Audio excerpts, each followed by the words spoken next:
संपूर्ण ब्रज साक्षात राधा कृष्ण का प्रकट स्वरूप है।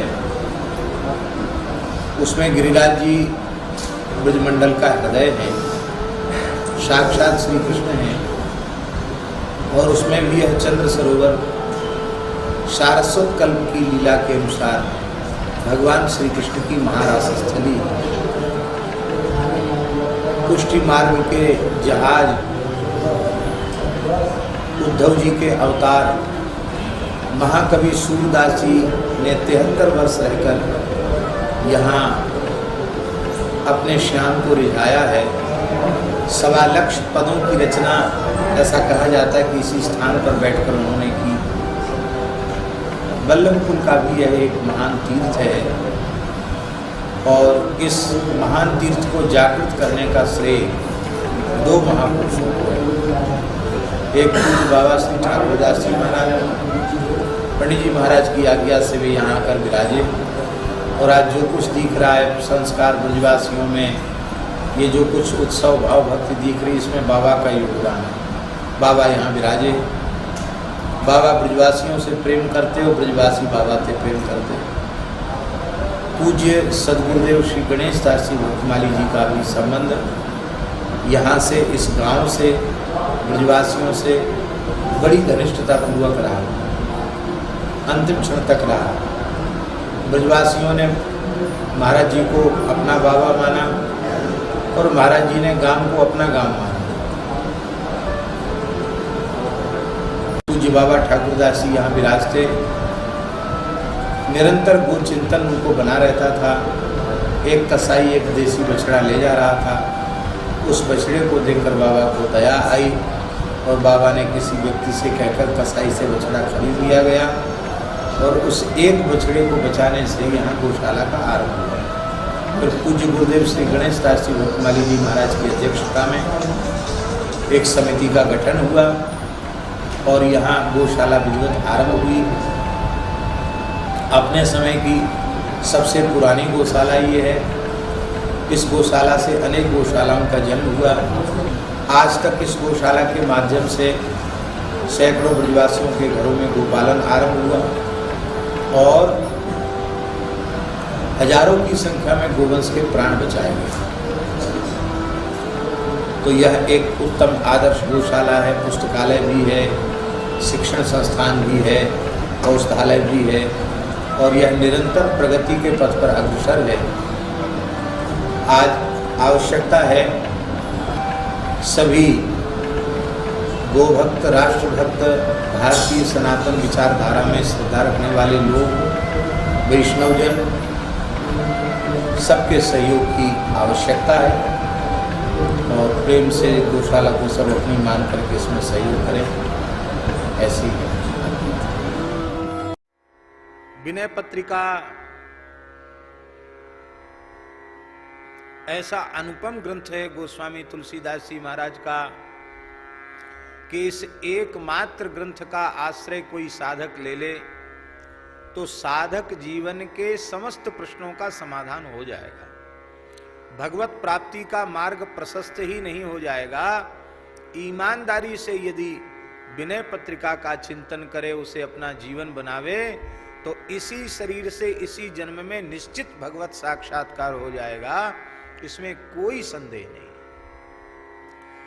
समर्थ सद्गुरु जो कार्य करते हैं वही कार्य विनय पत्रिका करती है। जैसे अष्टादश पुराणों का सार सर्वस्व फलरूप श्रीमद् भागवत है और भागवत को लिखने के बाद भगवान व्यास पूर्ण संतुष्ट हुए, फिर और कुछ जीवों के कल्याण के लिए लिखने की आवश्यकता नहीं है, अब हमारा प्रयोजन पूर्ण हो गया, ऐसा भगवान व्यास जी ने समझा। ठीक इसी प्रकार से भगवान की प्रेरणा से कलिमल ग्रसित जीवों के ऊपर अत्यंत अनुग्रह करके कलयुग के दोषों से बचने के उपाय के रूप में जीव का परम कल्याण हो जाए, इसी जन्म में भगवत प्राप्ति हो जाए, साधक के अंतःकरण का ज्ञान, वैराग्य, भक्ति तीनों सुदृढ़ हो जाएं, परम परम प्रेम उसे प्राप्त हो जाए, वह कृतकृत्य हो जाए, कृतार्थ हो जाए, इसी प्रयोजन के लिए मानो गोस्वामी जी ने अपनी अंतिम कृति के रूप में इसको प्रकट किया। इसको YouTube पर प्रचारित भी किया जा रहा है, इस प्रसारण भी इसका किया जा रहा है। उसको जो भी देखेंगे उन्हें घर बैठे नित्य सत्संग प्राप्त हो जाएगा। और हम ऐसा अनुभव करते हैं कि उन्हें यह नहीं लगेगा, जितनी देर वे सुनेंगे उनको नहीं लगेगा कि हम वृंदावन से दूर हैं। आप अपने घर में बैठकर यह अनुभव करेंगे कि हम संतों के, गुरुजनों के चरणों में श्रीधाम वृंदावन में ही भावमय स्वरूप से बैठकर श्री विनय पत्रिका के माध्यम से कमल चिन्मकरंदाय भक्त जन मानस निवासाय श्री रामचंद्राय बागीशायस्य वदने लक्ष्मीर्यस्य च वक्षसि यस्यास्ते हृदये संवित् तं नृसिंहमहं भजे। विश्वसर्ग विसर्गादि नवलक्षणलक्षितं श्रीकृष्णाख्यं परं धाम जगद्धाम नमामि तत्। प्रह्लाद नारद पराशर पुंडरीक व्यासाम्बरीश शुक शौनक भीष्मदाल्भ्यान् रुक्मांगदार्जुन वसिष्ठ विभीषणादीन् पुण्यानिमान् परम भागवतान् नमामि। वाञ्छाकल्पतरुभ्यश्च कृपा सिन्धुभ्य एव च पतितानां पावनेभ्यो वैष्णवेभ्यो नमो नमः। सीतानाथ समारंभां श्रीरामानन्दार्य मध्यमाम् अस्मदाचार्यपर्यन्तां वंदे गुरु परंपराम्।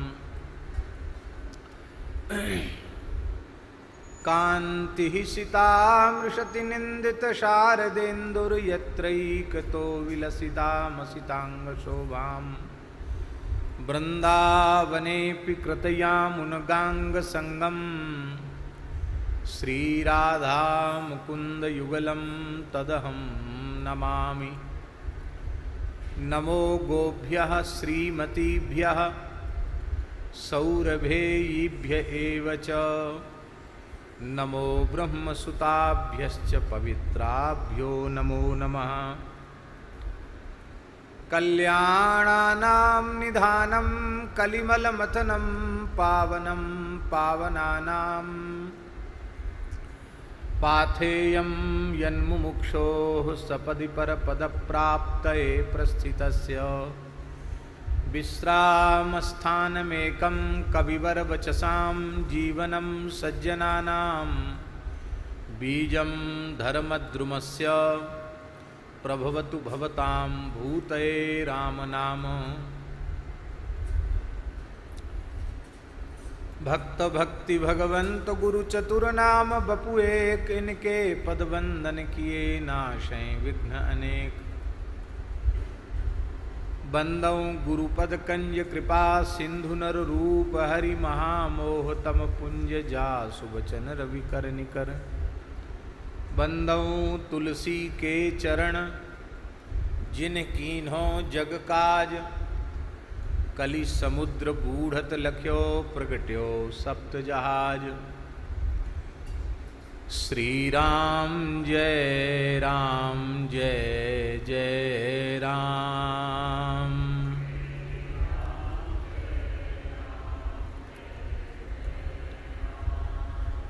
श्री राम जय राम जय जय राम।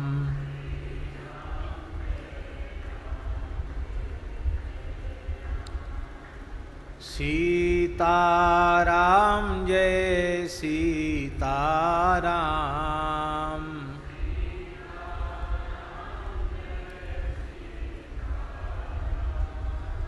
राधे श्याम जय राधे श्याम।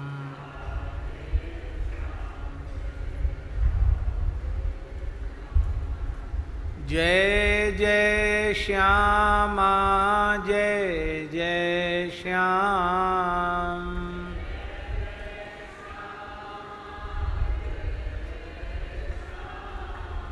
जय जय श्री वृंदावन धाम।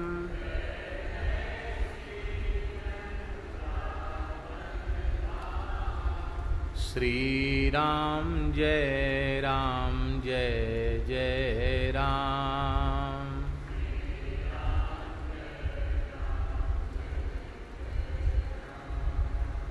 बंदहु प्रथम भरत के चरणा।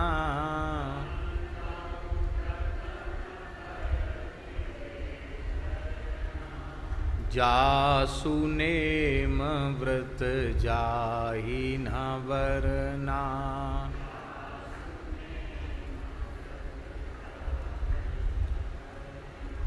श्री राम जय जय राम।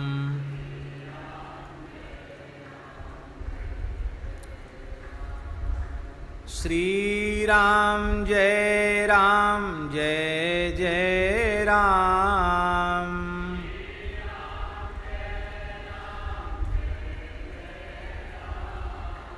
श्री राम जय जय राम।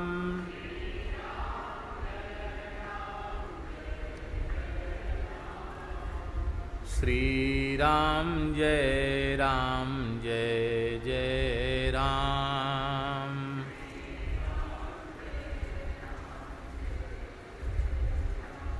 श्री सीताराम नाम महाराज की जय। श्री नित्य साकेत बिहारिणी बिहारी जी महाराज की जय। श्री यमुना महारानी की जय। श्री गिरिराज महाराज की जय। श्री गोपीश्वर महादेव की जय। श्री अन्नपूर्णा माता की जय।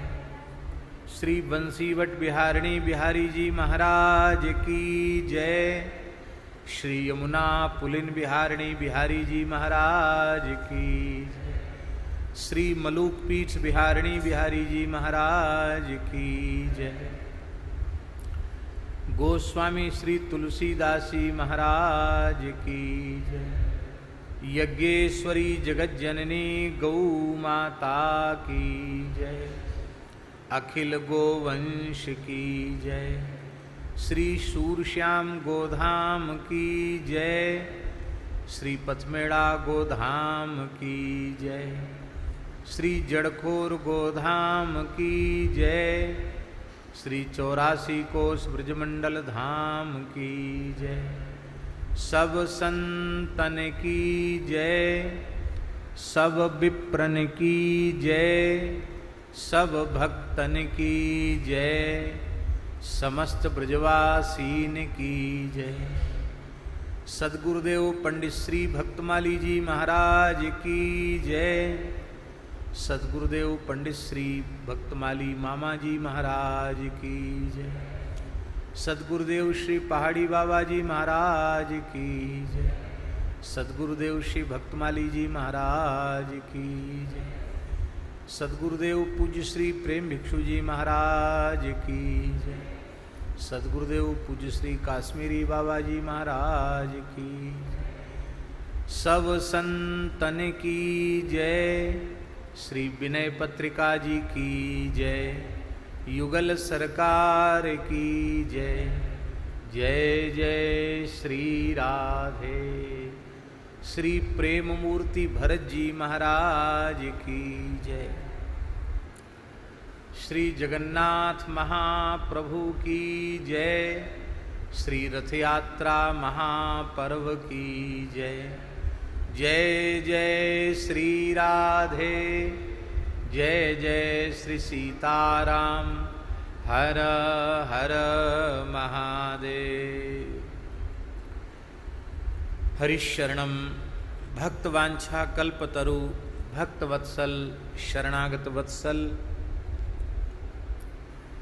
भगवान श्री हरि की महती कृपा करुणा से श्रीधाम वृंदावन में श्री यमुना पुलिन ज्ञान रुद्री बंसीवट श्री गोपीश्वर महादेव की सन्निधि में अवस्थित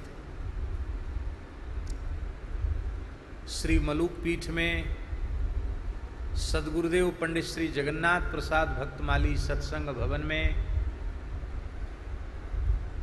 समस्त पूर्वाचार्य चरणों की भावमयी सन्निधि में एवं संतों की, ब्राह्मणों की, महापुरुषों की प्रत्यक्ष उपस्थिति में हम आप सबको मानव जीवन का सर्वोच्च फल सत्संग गोस्वामी तुलसीदास जी महाराज के सिद्धांत ग्रंथ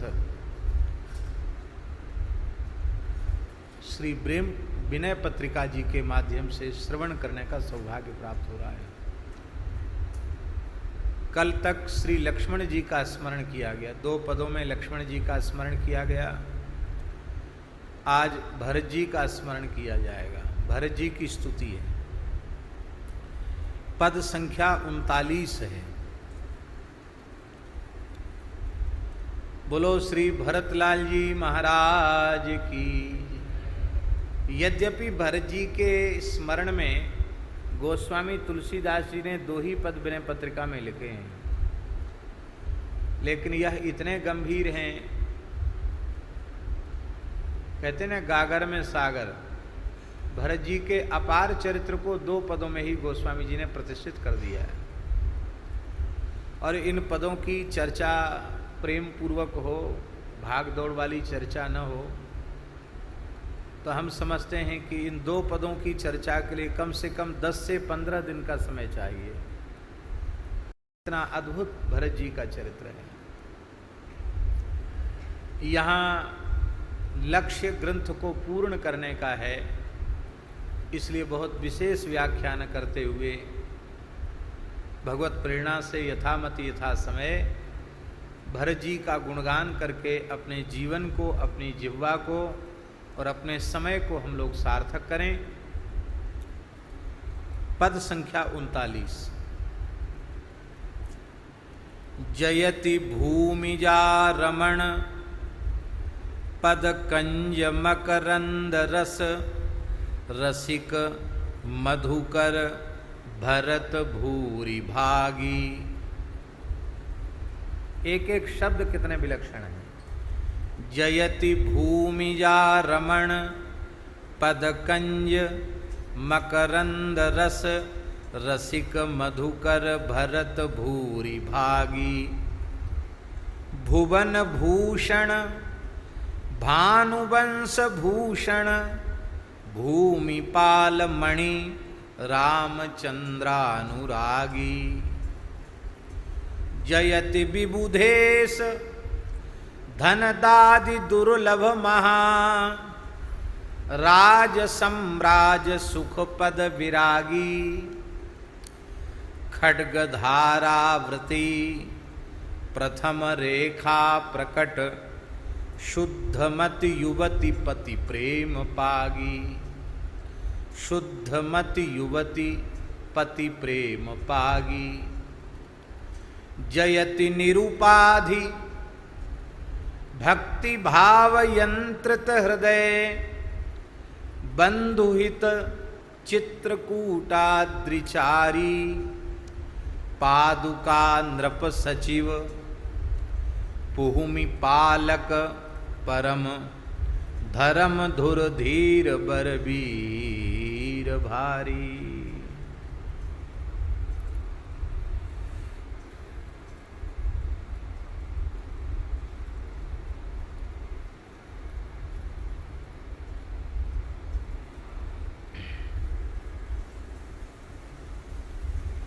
जयति संजीवनी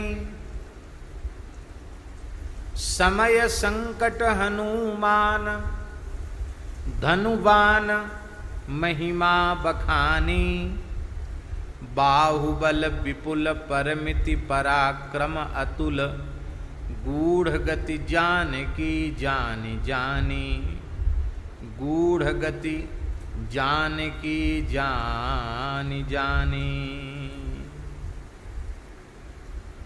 जयति रण अजिर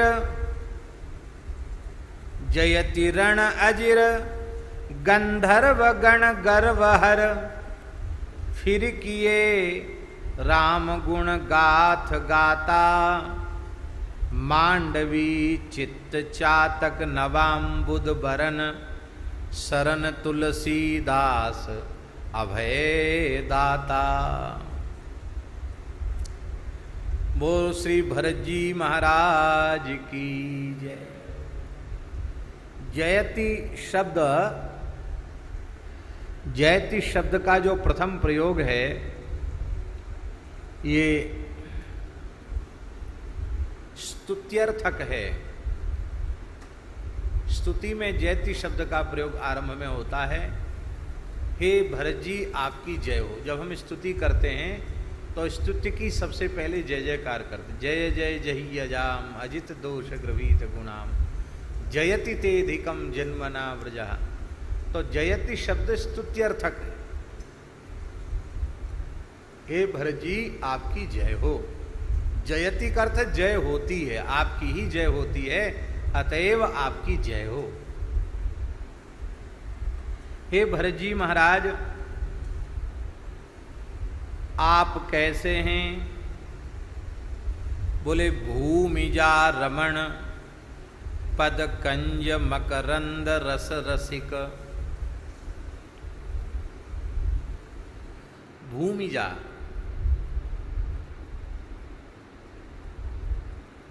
भूमि से उत्पन्न होने वाली भगवती जगत जननी श्री राम वल्लभा जानकी जी, उन जानकी जी के साथ निरंतर आनंद का अनुभव करने वाले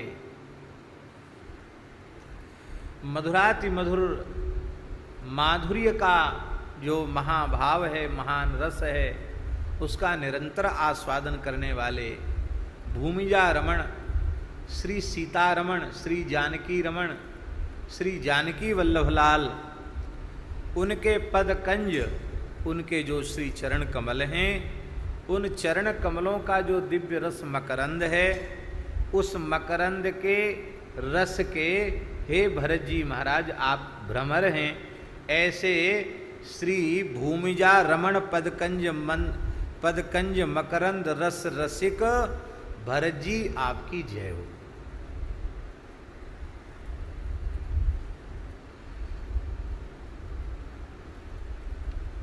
भरत जी को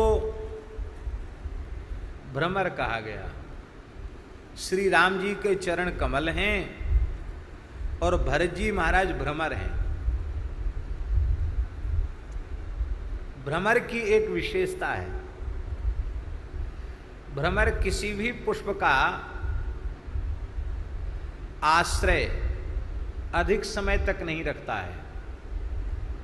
सुगंधित से सुगंधित, उत्तम से उत्तम पुष्प किसी वाटिका में खिला है, पुष्पित हुआ है, तो रसग्राही मकरंद पाई घ्राण रस रसिक भ्रमर वहाँ पहुँचता तो अवश्य है, किंतु थोड़ा रस लिया फिर वहाँ से उड़ जाता है, स्थिर नहीं होता किसी पुष्प पर। किंतु वही भ्रमर किसी सरोवर में खिले हुए कमल के निकट पहुंच जाए और कमल की कर्णिका में उसको बैठने का सौभाग्य मिल जाए,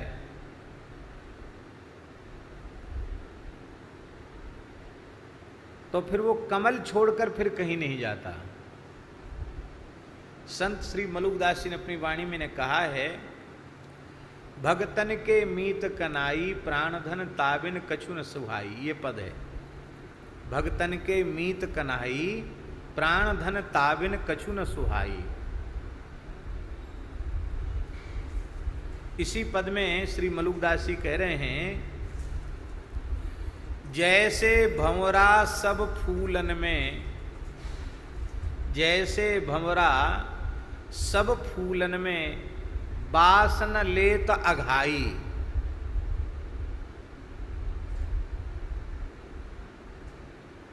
जैसे भंवरा सब फूलन में बासन लेत अघाई, पर कमल ही पाए और सब त्यागे।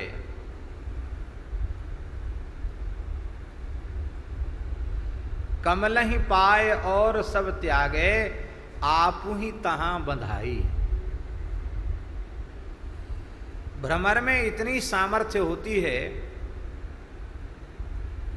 कि वो कठोर काष्ठ में छिद्र कर देता है, लकड़ी में छेद कर देता है भौरा। और प्रायः भौरा अपना जो निवास बनाता है वो काष्ठ में छिद्र करके ही अपना निवास तैयार करता है। इसका मतलब है इतना विलक्षण है उसको, इतना उसके मुंह में सामर्थ्य कि कठोर लकड़ी में छेद कर सकता है। अब आप विचार करो, लकड़ी कितनी कठोर होती है और कमल कितना कोमल होता है। कमल अत्यंत अत्यंत सुकोमल होता है। सुचिक्कनता, लावण्य, भीनी मादक सुगंध और सुकोमलता, इन सबको हमें व्यक्त करना है तो हम किसकी उपमा देंगे? हम कमल की ही उपमा देंगे। तो इतना सुकोमल कमल, उस कमल में वो भौरा बंध जाता है, उसमें छेद नहीं कर पाता। अरे जो लकड़ी में छिद्र कर सकता है उसको बंद कमल में छिद्र करने में कितना विलंब लगेगा, फट से छेद करके निकल जाएगा। पर कमल में वो छिद्र नहीं करता है। हमारे साहित्यकारों ने तो यहाँ तक कहा है कि कोई भौरा किसी सरोवर में खिले हुए कमल की कर्णिका में बैठकर मकरंद रसपान कर रहा था। विलुब्ध भ्रमर सूर्यास्त के बाद भी वहां से निकला नहीं और सूर्यास्त के समय कमल बंद हो गया। चाहता तो छेद करके बाहर आ जाता, लेकिन उसने कहा इतनी बढ़िया ठौर मिली हुई है, अब इसको छोड़ के कहाँ जाएं। तो भ्रमर अपने मन में संकल्प कर रहा है, रात्रिर्गमिष्यति भविष्यति सुप्रभातम।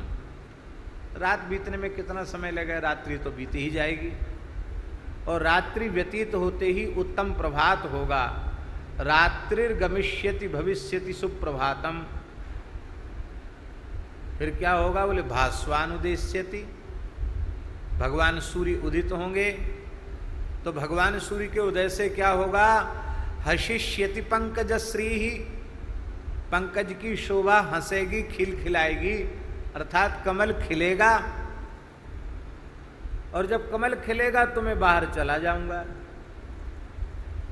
इत्थिम विचिंतयति कोशगते द्विरेफे, हा हंत हंत नलिनीम गज उज्जहार। वो बेचारा भ्रमर उसमें बैठकर सोच ही रहा था। प्यास से और गर्मी से व्याकुल हाथी रात्रि में ही उस सरोवर में धंस गया और उसने पहले तो जल में खूब कल्लोल किया, जल पिया और फिर कमल पुष्प तोड़ करके खा गया। तो कमल के साथ ही भौरा भी पेट में चला गया। बोलो भक्तवत्सल भगवान की। तो यहाँ वह तो खैर दूसरे प्रयोजन से ये बात कही जा रही है कि भ्रमर के समान हमें गंध लोलुप नहीं होना चाहिए, नहीं तो काल रूपी हाथी आकर के मुझे समाप्त कर देगा और मानव जन्म के चरम फल से हम वंचित हो जाएंगे। ये तो इस अर्थ में कहा गया।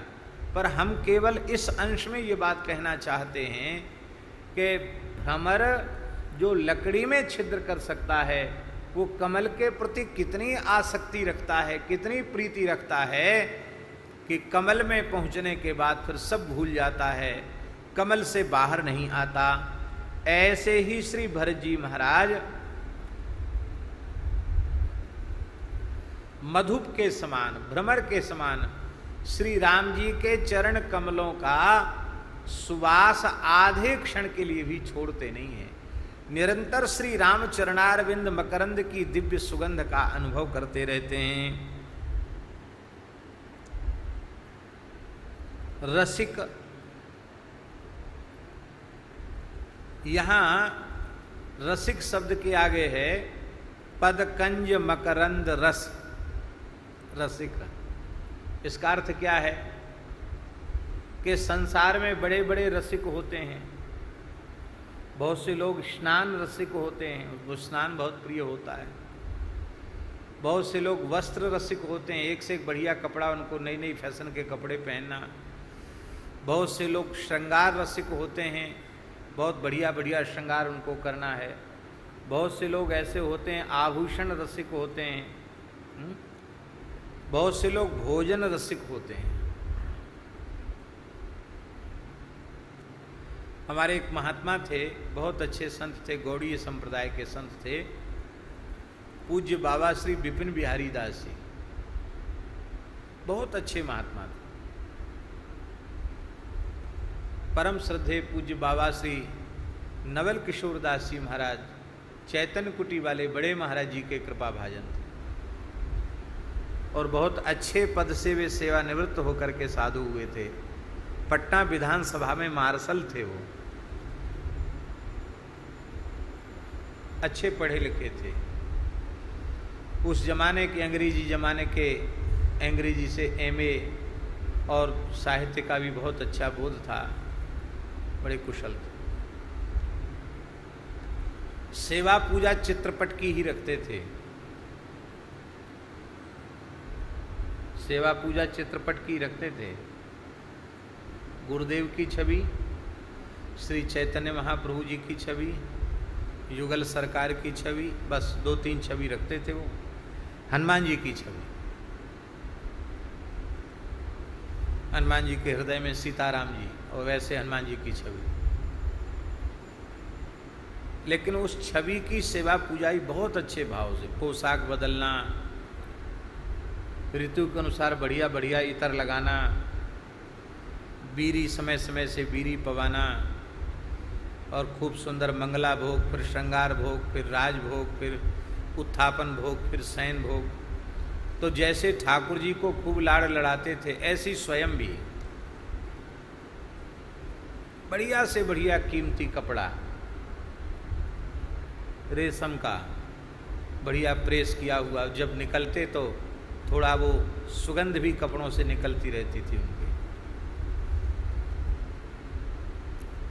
बढ़िया सुंदर प्रेम से नहाना धोना, और जैसा तैसा भोजन ही, खाने में 1 नंबर, वस्त्र पहनने में 1 नंबर, ठाकुर जी की सेवा पूजा में 1 नंबर, और भजन में भी 1 नंबर थे। ये एक विशेष बात है। नित्य नियम भजन भी खूब करते थे, ये सब करते हुए, और इतना श्रम करते थे इसलिए शरीर वृद्धावस्था में भी खूब सक्रिय था। तो जब अभी सहज ही उनका स्मरण हो गया, उनके लिए हम नहीं कह रहे हैं कि वो भोजन और वस्त्र और केवल शान शौकत के रसिक थे, ये हम नहीं कहना चाहते हैं। लेकिन एक बात, वो तो भजन रसिक थे, महात्मा थे। वस्तुतः प्रायः संसार के विषयी प्राणी जो होते हैं उनको भगवत कथा में रस नहीं आता है, नाम जप में रस नहीं आता है, भगवत भागवत सेवा में रस नहीं आता है। वे तो अपने खाने पीने सोने भोगने में ही आनंद का अनुभव करते हैं, स्वाद का अनुभव करते हैं, तो और अपने को रसिक भी मान लेते हैं। विषय रस स्वाद का अनुभव करने वाला व्यक्ति भी रसिक है। अरे विषय रस का रसिक तो है ना वो, भोगी मनुष्य।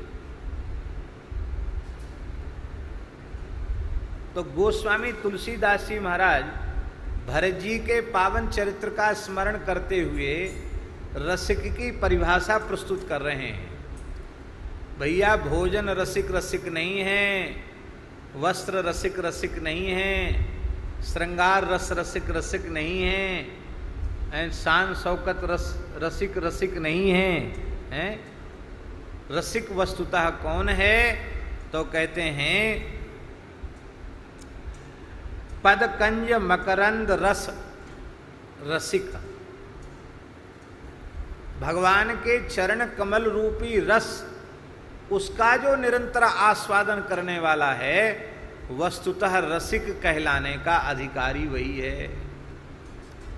श्री सेवक वाणी में सेवक जी महाराज ने कहा है कि रसिक कहलाने की होड़ लगी है, सब लोग चाहते हैं कि मुझे लोग रसिक कहें। और उसमें तो एक वाक्य उन्होंने ऐसा लिखा है कि रसिक जो बिन मानत बुरो, यदि कोई उन्हें रसिक न कहे तो उनको बुरा लग जाता कि अरे हम इतने पुराने महात्मा, इतने अनुरागी प्रेमी, हमको रसिक नहीं कहा गया। इसका मतलब था कि उस काल में रसिक भक्त हमको लोग माने, ऐसी भी इच्छा अधिकांश लोग रखा करते थे। पर भैया केवल कुछ मधुर रस की चर्चा कर लेने से, लच्छेदार भाषा में श्रृंगार रस के ग्रंथों को कह देने सुन लेने से, केवल रसिकाचार्यों को पदों को कह देने सुन लेने से कोई रसिक नहीं होता है। रसिक वही है जो पदकंज मकरंद रस रसिक है। तब हम तो सीधे यही स्वीकार करेंगे कि हम तो पदकंज मकरंद रस रसिक ही हैं।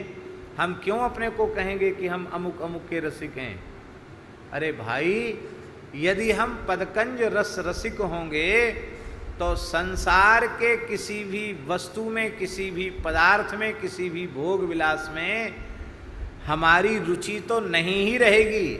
रमा विलास राम अनुरागी, तजत बमन इव नरबड़ भागी। लौकिक पारलौकिक भोग हमें बमन के समान समझ में आवेंगे।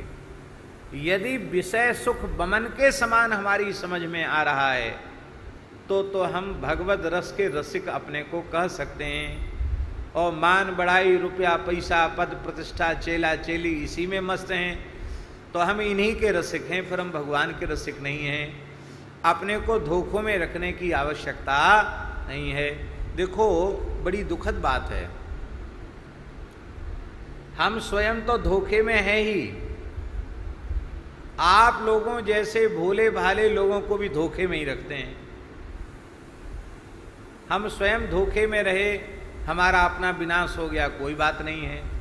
लेकिन हमने अनेकों को भ्रमित कर दिया, उनको भ्रम में डुबो करके रखा, तो यह एक बहुत बड़ा अपराध है।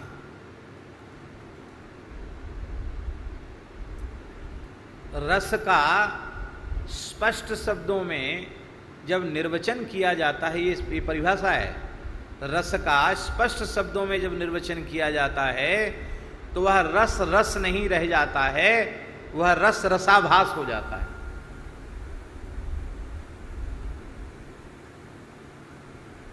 वो रस नहीं रह जाएगा, वो रसाभास हो जाएगा।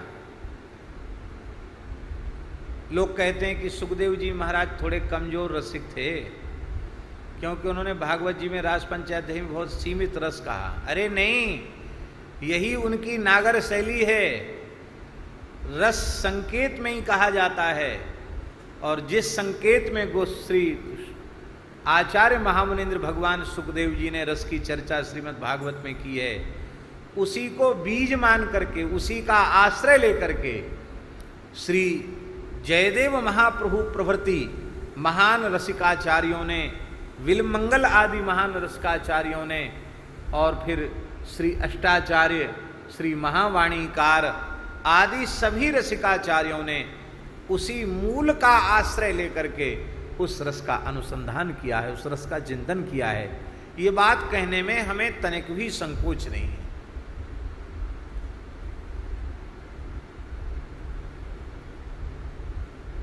उसका मूल प्रेरणा स्रोत कौन है? सुखदेव जी महाराज। रसिक की परिभाषा क्या है। ठाकुर जी जिसको रसिक कह दें वो रसिक है, श्री जी जिसको रसिक कह दें वो रसिक है। नाभा गोस्वामी जी महाराज कहते हैं, श्री आसुधीर उद्योत कर रसिक छाप हरिदास की। श्री आसुधीर उद्योत कर रसिक छाप हरिदास की।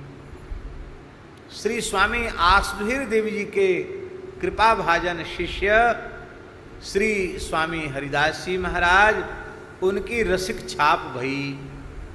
बोले रसिक छाप तो उनकी भई, पर या छाप उनको कौन ने दई। तो साक्षात श्री निकुंज बिहारिणी श्री राधा रानी ने ही स्वामी जी को रसिक छाप दई। स्वामी जी को रसिक कह करके पुकारा। रसिक कहते किसको हैं? बोले जीव ईश मिली दो।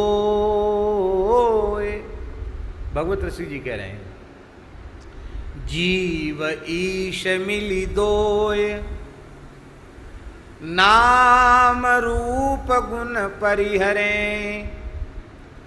रसिक कहावे सोय, ज्यों जल घोरे सर करा। जीव और ईश, भक्त और भगवान, प्रेमी और प्रेमास्पद, दोनों मिलकर एक हो जाएं। एक जग में पानी और एक जग में शर्करा, शक्कर। इसको शक्कर कहेंगे, इसको पानी कहेंगे, और दोनों को फेंट दिया तो न पानी पानी रह गया, न शक्कर शक्कर रह गई। पानी और शर्करा दोनों मिलकर शरबत बन गए। ऐसे ही ठाकुर जी तो मिश्री हैं, और प्रेमी अनुरागी भक्तों का शुद्ध अंतःकरण निर्मल जल है, शीतल जल है।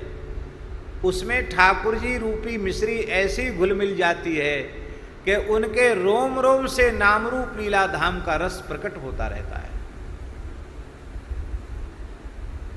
और वो तभी संभव है जब वो विषय रस रसिक न हो, अन्य किसी भी चीज में उसे रस न आवे, वह केवल और केवल भगवान के चरण कमल मकरंद के रस का ही पान निरंतर करता हो, तो वही रसिक कहलाने का अधिकारी है।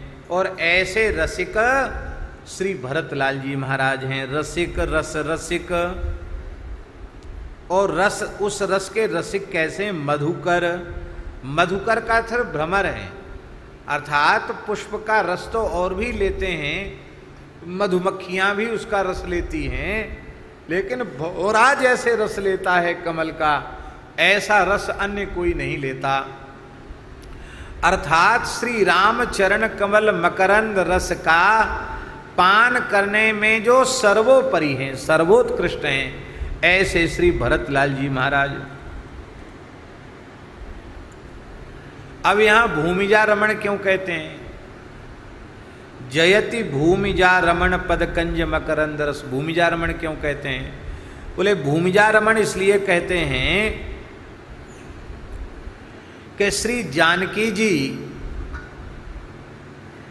किसी मानवी के गर्भ से उत्पन्न नहीं हुई है, किसी माता के गर्भ से उत्पन्न नहीं हुई है, इसलिए जानकी जी को अयोनिजा कहा है। क्या कहा?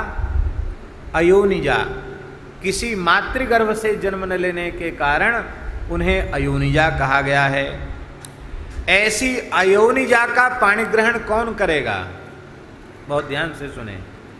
ऐसी अयोनिजा का पाणी ग्रहण वही करेगा जो अयोनिज होगा। राम जी भी अयोनिज हैं, जानकी जी भूमिजा हैं, तो श्री राम जी भी अयोनिज हैं। राम जी, कृष्ण जी, ये सब अयोनिज हैं। आप लोग कहेंगे कि आप एकदम झूठ बोल रहे हैं, हैं? कौशल्या के गर्भ से भगवान प्रकट हुए कि नहीं हुए? तो जब कौशल्या के गर्भ से भगवान प्रकट हुए तो अयोनिज कैसे हुए? देवकी यशोदा के गर्भ से प्रकट हुए कि नहीं हुए? तो फिर वे अयोनिज कैसे हुए? श्रीमद् भागवत 10वें स्कंद पूर्वार्ध में भगवान शुकदेव जी ने जो बात कही है उस पर ध्यान देना चाहिए। क्या कह रहे हैं शुकदेव जी महाराज? निशीथे तम उद्भूते जायमाने जनार्दने देवक्याम देवरूपिण्याम विष्णु सर्वगुहाशयः आविरासीद्यथा प्राच्याम दिशिन्दुरिव पुष्कलः।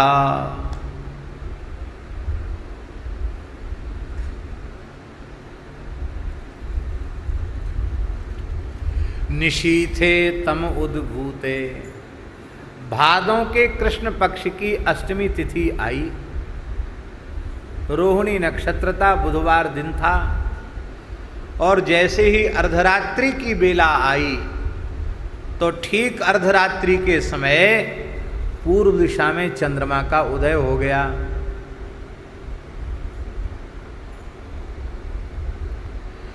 देवकी रूपी पूर्व दिशा में कृष्ण चंद्र का उदय हो गया।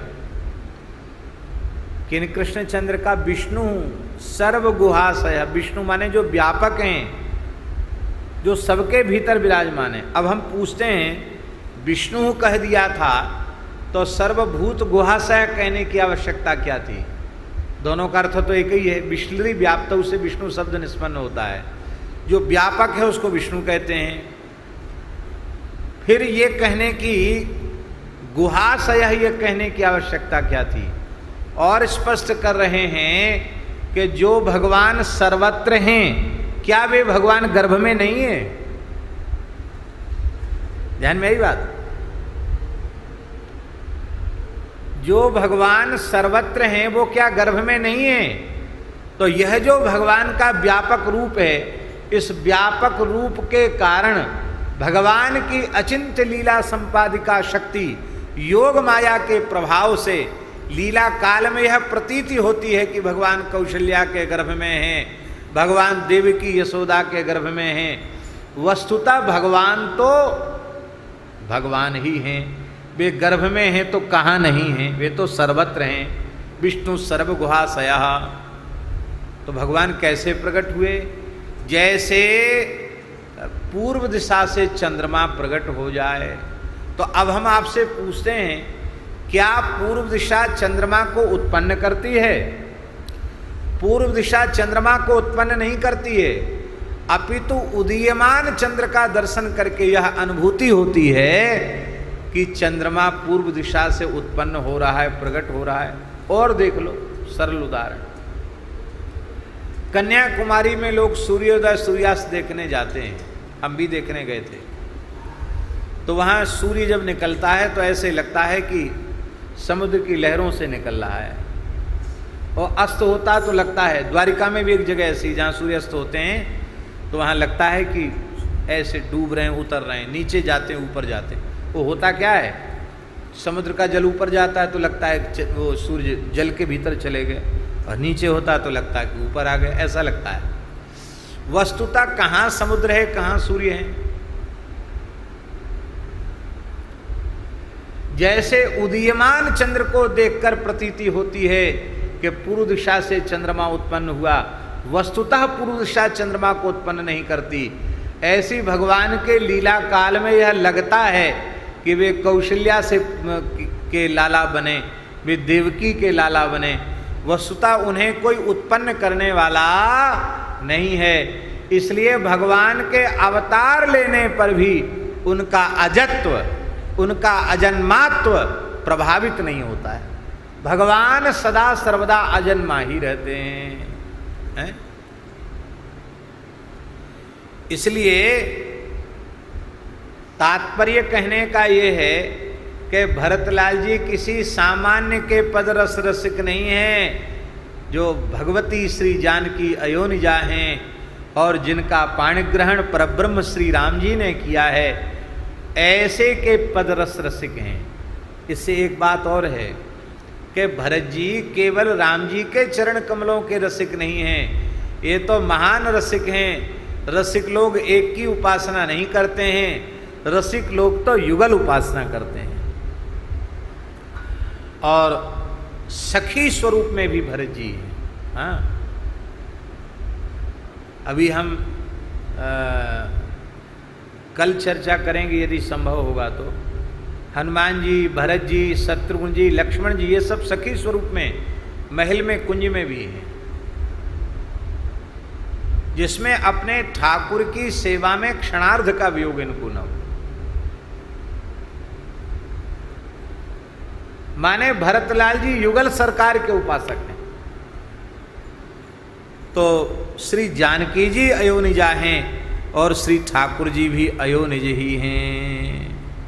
भय प्रगट कृपाला, उत्पन्न हुए नहीं, भय प्रगट कृपाला, दीन दयाला, कौशल्या हितकारी।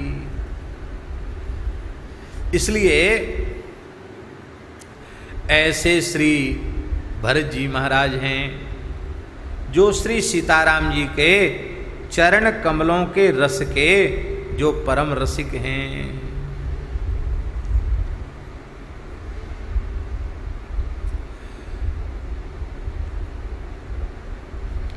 एक प्रसंग तो आगे का है,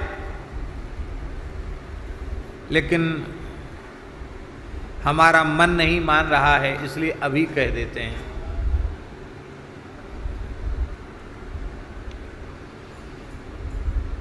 भरतलाल जी केवल राम जी के चरणों के रसिक नहीं हैं, श्री किशोरी जी के चरण कमल मकरंद रस के भी रसिक हैं। माने युगल सरकार के चरण कमल मकरंद रस का पान करने वाले हैं। जनकपुर में विवाह के प्रकरण में जब विवाह संपन्न हो गया, भांवरी हो गई, अब सखियां श्री ठाकुर जी को, चारों लाल जी को, दुल्हा सरकार को कोहबर कुंज में लेकर के गई है।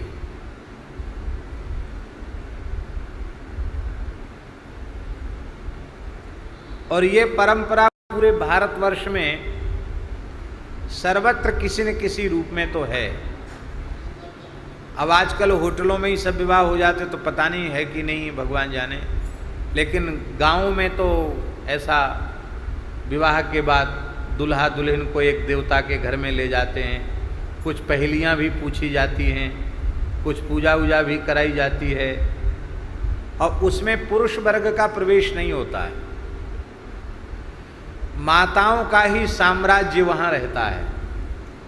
और छोटे बच्चे 2-3 साल 4 साल के वो तो घुस के चले जाते हैं, उनको वो कहाँ जाए अपनी भैया छोड़ के, वो तमाशा देखने चले जाते हैं, बाकी सब लोग उसमें नहीं जा पाते, जाते ही नहीं। और वहाँ दुल्हा अकेला होता है, बाकी सब देवियाँ ही होती हैं, हास परिहास भी करती हैं।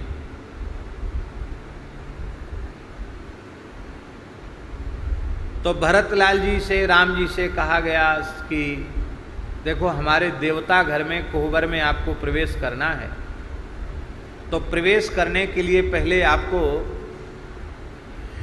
ये हमारे कुल देवता को प्रणाम करना पड़ेगा। तो एक स्वर्ण थाल में श्री किशोरी जी की चरण पादुका सुंदर रेशमी वस्त्र में लपेटकर पधराई भई थी, और उनको लेकर कहा कि देवता है, इनको प्रणाम करो, पूजन करो, थोड़ा फूल चंदन चढ़ाओ, तब आगे बढ़ो। तो राम जी ने कहा कि हम आवृत देवता का दर्शन पूजन नहीं करते, देवता का खोल के दर्शन कराओ। लिपटे भय देवता को हम कैसे प्रणाम करें, देवता का दर्शन तो कराओ। बोले नहीं नहीं, ये तो नहीं, हमारी मर्यादा है, आप मर्यादा पुरुषोत्तम हैं, तो हमारी मर्यादा तो रखेंगे। जनकपुर की मर्यादा है कि देवता का दर्शन नहीं, देवता को केवल प्रणाम होता है। समय आने पर, अनुकूल अवसर आने पर देवता दर्शन देगा, प्रसन्न होगा तब ना देवता दर्शन देगा। अभी देवता को प्रणाम करो, स्तुति करो, प्रसन्न हो जाएगा तो देवता दर्शन दे देगा। राम जी बोले नहीं नहीं, हम तो पहले दर्शन कराओ तब नमन। सखियों ने कहा चलो कोई बात नहीं, क्या है, आप बड़े हो, बड़प्पन आप में रहना ही चाहिए, धीरोदात्त नायक हैं आप, बहुत हास परिहास भी प्रिय आपको नहीं है, कोई बात नहीं। आप 4 भाई हैं ना, कोई कर लें, लक्ष्मण जी कर लें। लक्ष्मण जी से कहा कि आप ही कर लो प्रवेश पाने के लिए, यहाँ कोहबर के द्वार पर सखियों ने अटका के रखा है, आप ही प्रणाम कर लो। लक्ष्मण जी ने थोड़े तीखे स्वर में कहा, मैं तो प्रभु श्री राम को के अतिरिक्त अन्य किसी को भी प्रणाम नहीं करता, चाहे कोई देवी हो चाहे कोई देवता हो, अनन्य है ना। बोले हम तो राम जी के अतिरिक्त किसी के चरणों में झुकते ही नहीं, हम तो राम जी के चरणों में झुकते हैं। जिनके चरणों में झुकते हैं उनके चरणों में तो झुकते ही रहते हैं, झुक ही लिए हैं, इसलिए किसी देवी देवता को हम नहीं झुकते। हाथ कट गई। लक्ष्मण जी तो साफ 2 टूक शब्दों में मना कर दिया, हम नहीं करेंगे, हम तो राम जी को ही प्रणाम करते हैं। अब भरत जी की बारी आई। भरत जी से कहा, भरत जी ने तर्क वितर्क बिल्कुल भी नहीं किया, सीधे साष्टांग प्रणाम, नमस्कार भी नहीं, सिर भी झुक, सीधे लौट कर दंडोत प्रणाम कर दिया। सखियां बहुत खिलखिला के हंसी।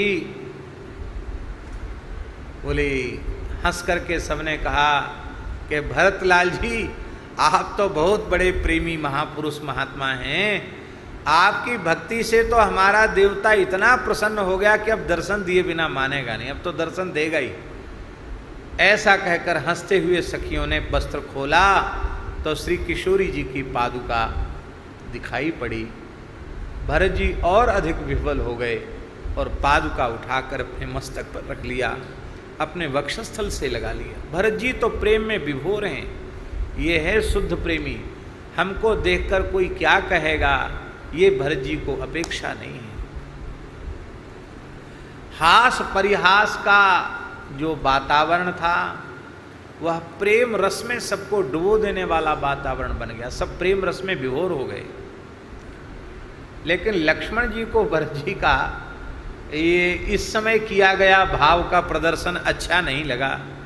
लक्ष्मण जी ने कहा, भैया आपकी भाव भूमिका को तो हम अच्छी प्रकार से जानते हैं, पर ये अयोध्या नहीं है, ये ससुराल है, ससुराल में थोड़ा संभल कर चलना पड़ता है, ऐसी आप सब जगह हंसी कराओगे सबकी।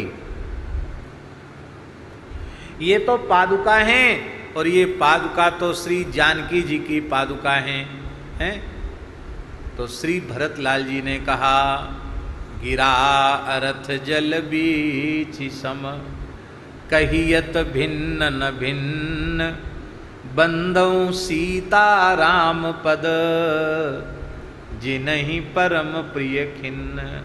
हमारे लिए मोरे परन राम की पनही, तो राम जी की चरण पादुका और किशोरी जी की चरण पादुका, ये भेद हमारी दृष्टि में नहीं है, हम तो इन पादुकाओं की ही शरण में हैं। ऐसा भरत जी महाराज का बड़ा विलक्षण भाव है।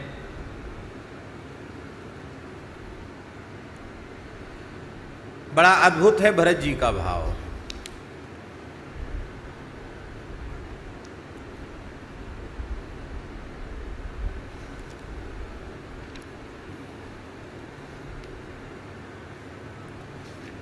भरत जी के संबंध में पूज्य बक्सर वाले मामा जी ने एक बड़ी सुंदर रचना की है। वे कहते हैं, अपरंपार भरत की महिमा, अपरंपार भरत की महिमा, को कर सके बड़ाई, ले ले शपथ कहत रघुवर नहीं, भुवन भरत सम भाई। ले ले शपथ कहत रघुवर नहीं, भुवन भरत सम भाई। भरत जी के जैसा भाई त्रिभुवन में और कोई दूसरा नहीं। श्री भरत जी का बड़ा अद्भुत भाव है। तो हर क्षण भरत जी का भाव आस्वादन के योग्य है।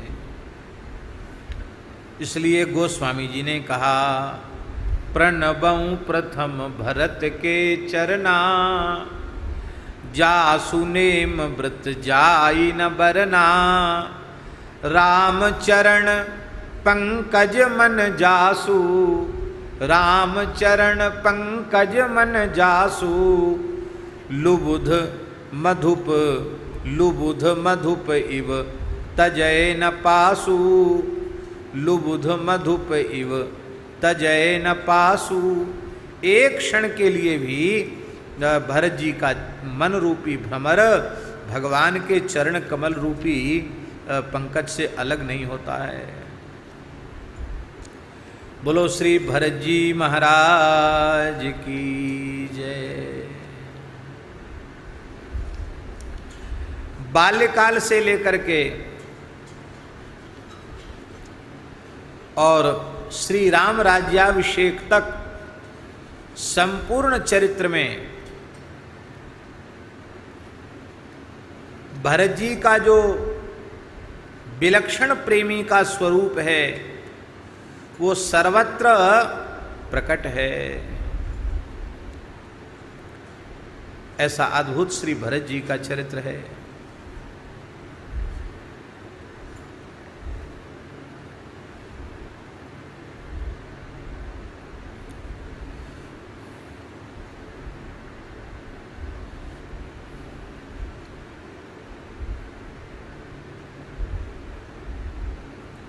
मामा जी ने लिखा है, बक्सर वाले महाराज जी ने, बोलिए विचार नहीं तो होए शिष्टाचार खूब, लीजिए निहार झांकी परिछन के थाल की। परिछन के थाल की भी झांकी और फिर कोहबर में नेक दे करके ही तब आगे बढ़ेंगे, ये झांकी।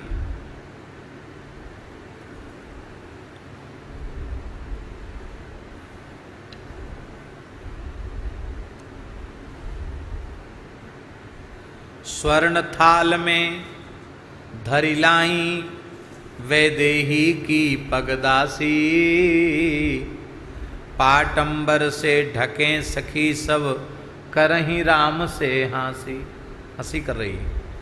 प्रभु बोले पर्दे की बातें हम कैसे सच माने, ऐसे भोले नहीं न वहीं जो बिनु जाने पहचाने। हम भोले तो हैं पर इतने भोले नहीं कि बिना जान पहचान के दंडोत कर लें, ऐसे नहीं। बोली सखियां लखन लाल से आप ही शीस नवावें, करी सम्मान सप्रेम लालजू अब कुल की रीति निभावें। लखन कहें हंसी सुनहु सखी हम एक राम को जाने, इनके सन्मुख और किसी को पूज्य वंद्य नहीं माने। सखियों ने कहा तो कोई बात नहीं, शत्रुघ्न जी कर लें। ये सबसे छोटे बड़े भाइयों की समस्या समाधान के लिए शत्रुघ्न जी ही प्रणाम कर लें। शत्रुघ्न जी ने कहा कि पहले ये बताओ ये देवता हैं कौन, इनका परिचय क्या है। तो सखियों ने कहा कि ये तुम्हारे कुल देवता हैं। अच्छा, हमारे कुल देवता अयोध्या में रहेंगे जनकपुर में हमारे कुल देवता का क्या काम? शत्रुघ्न जी बोले, बोले रिपुसूदन हमारे कुल देव यहाँ क्यों आए? हमारे कुल देवता यहाँ क्यों चले आए? कहें सखी विधि करन हेतु कौशल्या मातु पठाए। श्री राम लक्ष्मण पहले से आकर ससुराल में आ गए थे, तो कुछ दुल्हा के नेक जोग बाकी थे, उनको करने के लिए कुल देवता को यहाँ भेजा गया। बोले अपना ज्ञान ध्यान अपने पास रखो, हम ऐसे प्रणाम करने वाले नहीं। मना कर दिया शत्रु जी ने भी। तो 3 प्रणाम कीन नहीं अब श्री भरत लाल की बारी, सादर किए प्रणाम पुलकित तनु हंसी सखी दय तारी। भरत जी ने सादर साष्टांग प्रणाम किया और सखियां ताली बजाकर हंसने लगीं। और क्या कहा सखियों ने? अब देवता प्रसन्न भय दर्शन करी हो निहाला, दिए खोल पट निकसी पनही सकुचे दशरथ लाला। अब देवता प्रसन्न हो गए हैं, दर्शन कर लो देवता का। श्री किशोरी जी की पादुका खोल कर दिखाई। राम जी, लक्ष्मण जी, शत्रुघ्न जी तो थोड़े संकोच में पड़ गए, पर भरत जी के चित्त में तनिक भी संकोच नहीं हुआ। भरत जी के नेत्रों से प्रेम जल बहने लग गया। इस दशा को देखकर लक्ष्मण जी तो समझते हैं कि भरत जी बहुत प्रेमी हैं, लेकिन लक्ष्मण जी को लगा कि ये अवसर नहीं है यहाँ भाव प्रदर्शन का। तो लक्ष्मण जी ने कहा, महाराज भैया आप क्या कर रहे हैं, ससुराल में रो रहे हो हाथ जोड़ करके, क्या बात है? कहत लखन कर झटक भरत स्यों क्यों प्रणाम कर लीन। आपने क्यों प्रणाम किया? भरत जी ने कहा, मोरे शरण राम की पनही, यह सुदृढ़ भाव मन माही। मेरी शरण मोरे शरण राम की पनही, यह सुदृढ़ भाव मन माही। मेरे जान राम सीता में रंचहु अंतर नाही। मेरे जान राम सीता में रंचहु अंतर नाही। लक्ष्मण जी बोले, जो आपका भाव है वही भाव हमारा है, वही शत्रुघ्न का है, लेकिन ये भाव ससुराल में दिखाने की क्या आवश्यकता पड़ गई? कहें लखन यह तो हम भी जाने, पर यह तो है ससुरारी। ये हम भी जानते श्री सीताराम जी में अंतर नहीं है। जितनी भक्ति राम जी के चरणों में है उससे कम भक्ति जानकी जी के चरणों में हमारी नहीं है, समान भक्ति ही है। हम भी यही जानते और मानते हैं, लेकिन ये ससुराल है, यहाँ तो थोड़ा होश हवास में चलिए। कहें लखन यह तो हम भी जाने, पर यह तो है ससुरारी। सारी भक्ति यहाँ पर सूझी जहाँ पिट गई तारी। सारी भक्ति यहीं आपको सूझी, यहाँ ताली बज गई। धन्य है, धन्य है, धन्य है। भरत जी के इस भाव से सभी प्रेमियों को प्रेरणा लेनी चाहिए, प्रभु प्रेमियों को प्रेरणा प्राप्त करनी चाहिए। हम लोग कैसे हैं जानते हो? गंगा गए गंगादास, जमुना गए जमुनादास, सरजू गए सरजूदास, नर्मदा गए नर्मदा दास। इसका मतलब क्या है? जहाँ गए बस वहीं के अपने रंग में रंग गए। ये हमारी निष्ठा अविचल नहीं रह पाती है।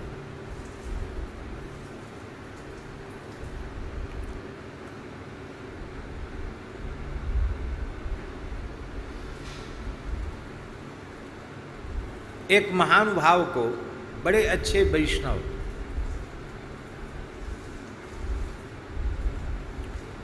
सदा मस्तक पर तिलक, हम माला झोली हाथ में,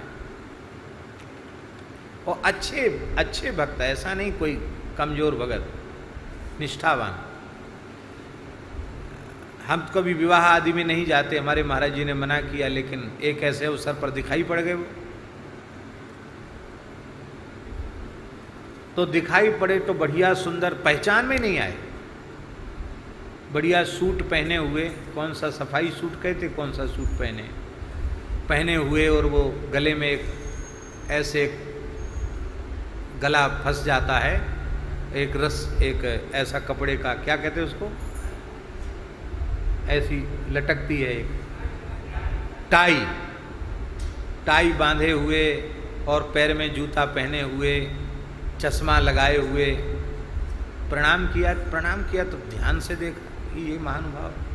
तो हमने कहा रे आप तो धोती पहन के, बोले जैसा देश वैसा भेष, विवाह है।